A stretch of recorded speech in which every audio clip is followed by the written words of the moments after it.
Și acum am băgat la mine la mașină, că v-am zis că mie ieri pe Timișoara mi-a apărut eroarea de stop engine, check engine.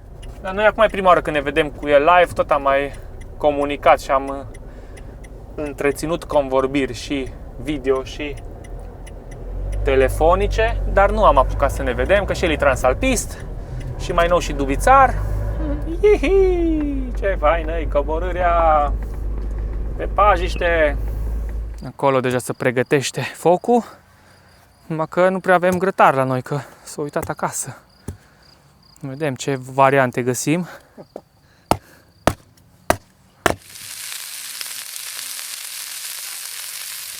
Mă pun să fac o salată din castraveți, ceapă verde, ardei și roșie. Și între timp focul deja arde chiar bine de tot. Hello, hello! Salutare, dragilor, aici dubițarii motocicliști. În formulă completă. Exact, de la Lucifer Videografă, Robert și Yasmina. Exact. Și unde suntem? La intrare în Gura Honț. Am venit într-o plimbare. Cine ne așteaptă aici? Arad 84 Chiu. Noi suntem în teste cu dubița. Am aproape 500 de kilometri făcuți de când am schimbat mufa și îi aproape bine. Tura trecută când am făcut fratele meu, ați văzut, nu a făcut figuri, dar imediat după aia a dat o singură eroare și 2-3 mici smucituri. Și acum am zis că să facem o tură mai lungă, să vedem ori ne lasă în drum, ori e totul bine. Direct pe chip te trag. Pe chip? Pe chip, că am uitat să ne facem introducerea. Au. Bun venit la Gura Honț. Și o să mergem pe un deal aici, în zona Surpriză. Gura Honț. Da, surprise! Și o să rămânem peste noapte cu dubița. Dar noi acum e prima oară când ne vedem cu el live, tot am mai comunicat și am întreținut convorbiri și video și telefonice, dar nu am apucat să ne vedem, că și el e transalpist și mai nou și dubițar.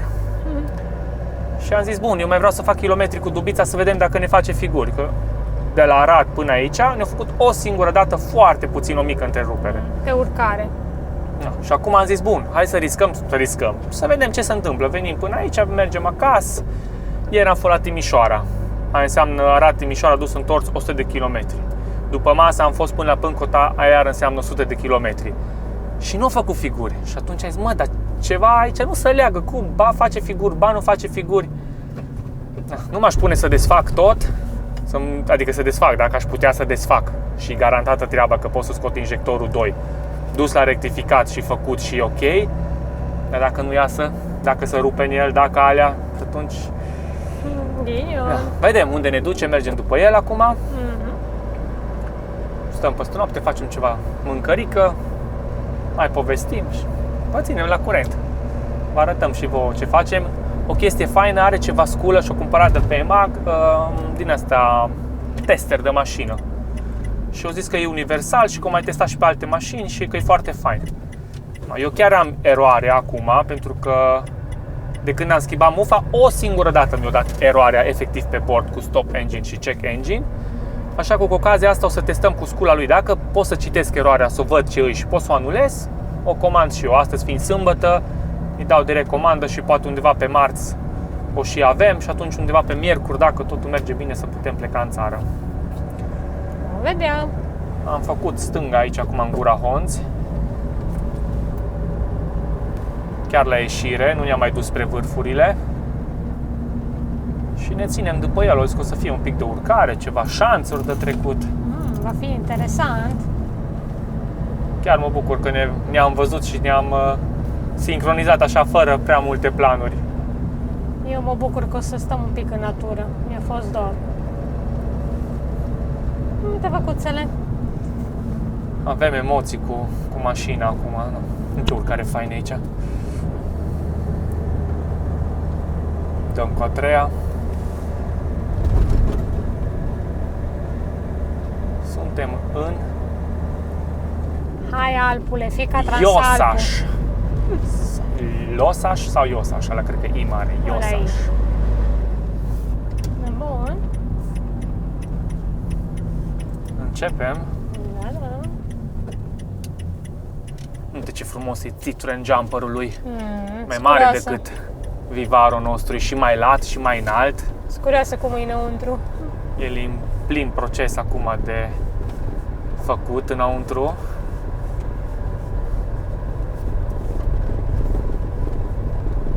Faină zonă. Vreme impecabilă, afară 24-25 de grade. Maxima de 26 azi. Deja ora 4.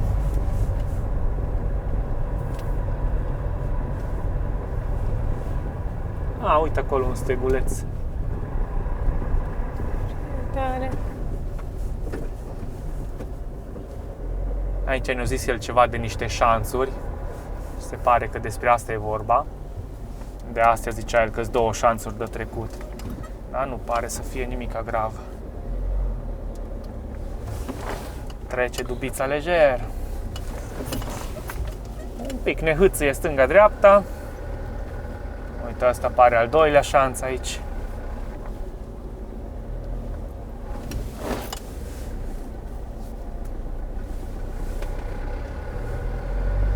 Na, și cam atât a fost. Acum aici e pur și simplu urcare simplă.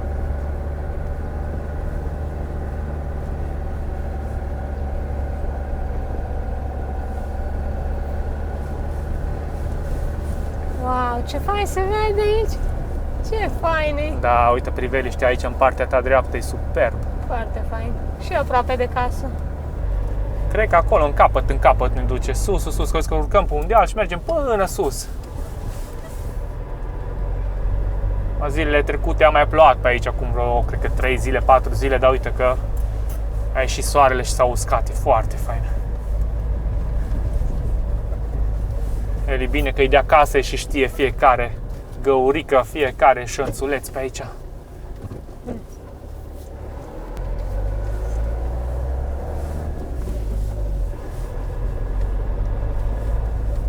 No, vă ziceam pe mașină că o să facem un test cu jucăria asta, uite. Think Diag, îi zice la sculă. Se găsește pe EMAG undeva la vreo 600 de lei. Și acum am băgat la mine la mașină, că v-am zis că mie ieri pe Timișoara mi-a apărut eroarea de stop engine, check engine. Și bineînțeles că a apărut iară. Acum vă las pe ecran aici print screen-ul care l-am făcut de pe telefonul lui. Să vedeți exact ce a arătat. Aceste erori acum au fost șterse. Și mă și pun să-l comand. Cum vorbeam cu el și zicea că primul an e gratuită aplicația, după care, în funcție de cum vrei tu să-ți monitorizezi mașinile, că asta e universal la tot felul de mașini, și începi de undeva după la 37-40 de euro pentru o singură mașină și dacă vrei să funcționeze aplicația full, e vreo 70 de euro, ceva de genul pe an. Eu zic că merită, că de multe ori te poate scoate din caca. Dacă îți dă o eroare din asta, sunt multe momente când nu-ți mai pleacă mașina dacă nu o ștergi, sau pur și simplu, dacă ai nevoie de ajutor, poți să zici, vezi că am eroarea aia, poate fi un senzor care te costă 30-50 de lei și jumătate de oră de lucru și mergi mai departe. Da, foarte tare. Hai că mă și pun să vedem cum îl comandăm, să ne ajungă, v-am zis, undeva pe marți, dacă se mișcă băieții, dacă nu, asta este. Mergem acolo jos la steag să facem grătărelul. Am terminat cu partea de diagnoză, am făcut și comanda. Până la urmă am făcut direct de pe site-ul lor, de pe ceva, Diag. Hai să și verific să nu vorbesc prostii, că e mai ieftin. Pe EMAG era 640 de lei și aici le cu tot, cu transport, cu tot e 590 direct de pe site. De pe Diag Store. Acolo e cățelul care își apără oile. Ciao!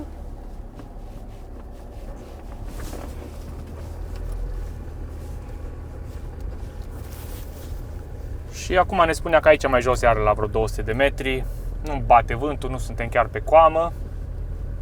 Ne punem să facem ceva de mâncare. Am tot povestit, acum vedeți, acum noi nu filmăm tot ce povestim pe aici, că am mai povestit de mașini, de fiecare ce își face, cum își face. Na. Ideea e că la mine am reușit să văd iară eroarea, deci scula citește, se poate anula, se poate șterge, eroarea e bine. Bun. Hai să mergem cu a doua, încet în jos, așa, bam, bam. Ihihi! Ce faină e coborârea pe pajiște!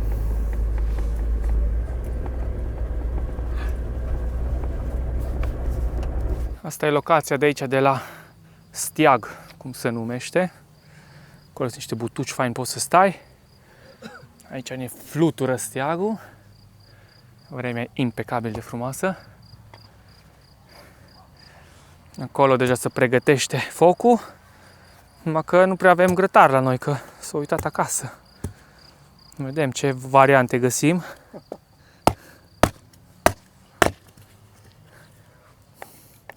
Și acum stăm să ne gândim dacă mai deschidem marchiza asta de la Authentic Overlanding Gear sau nu.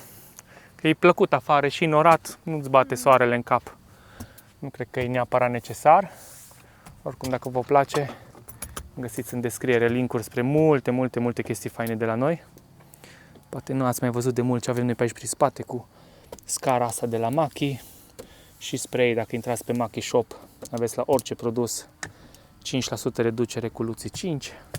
Avem bidoane de apă, panou solar, măsuță care cred că o și scoatem imediat, pătuțul. Foarte fain. Superbă zona asta aici la Gura Honț. Numai aici n-am mai stat peste noapte. Uitați cât e de fain.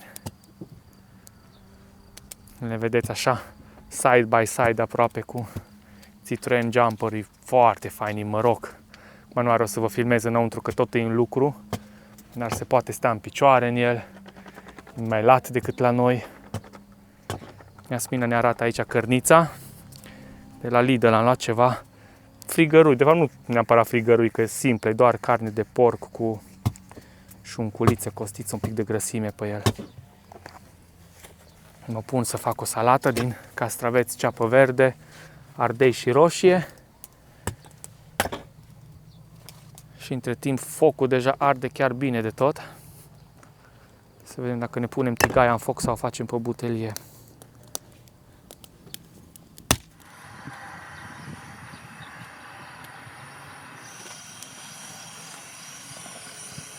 Cred că nu are intercomul conectat la telefon.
Ceau, noapte bună, ne vedem dimineața. Trecut de ora 11, Iasmina dă stingerea. Bineînțeles că afară beznă.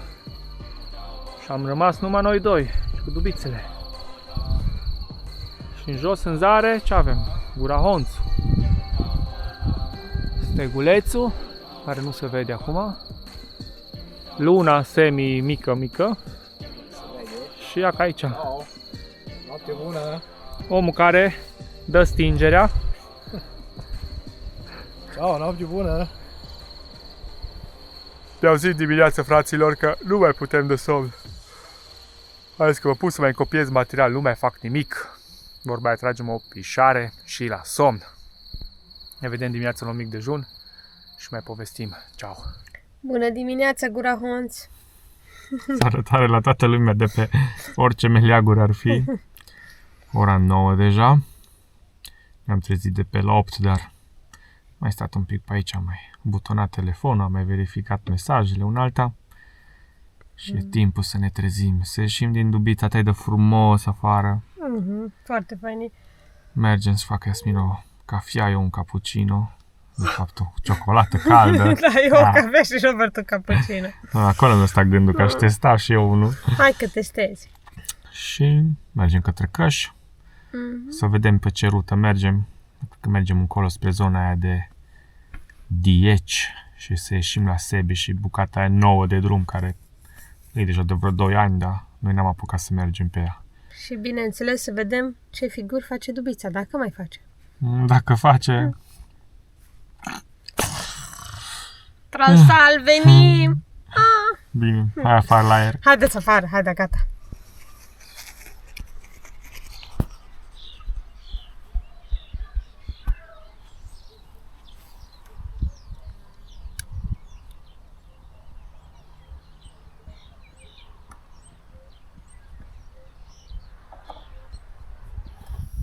Cafeaua e gata. Numai ce a fost făcută cu aparatul de la Autin. Iar laptele acum se încălzește. Să fie pentru un cappuccino.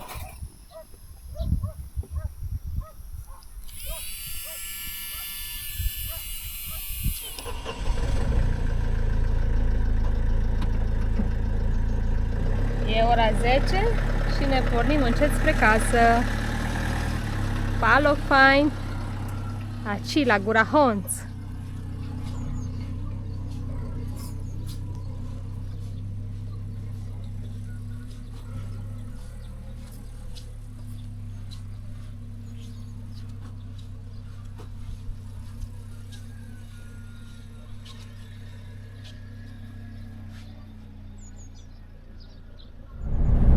Ne îndreptăm spre Dieci. Chiar e frumos drumul, niciodată n-am făcut aici. E refăcut de câțiva ani.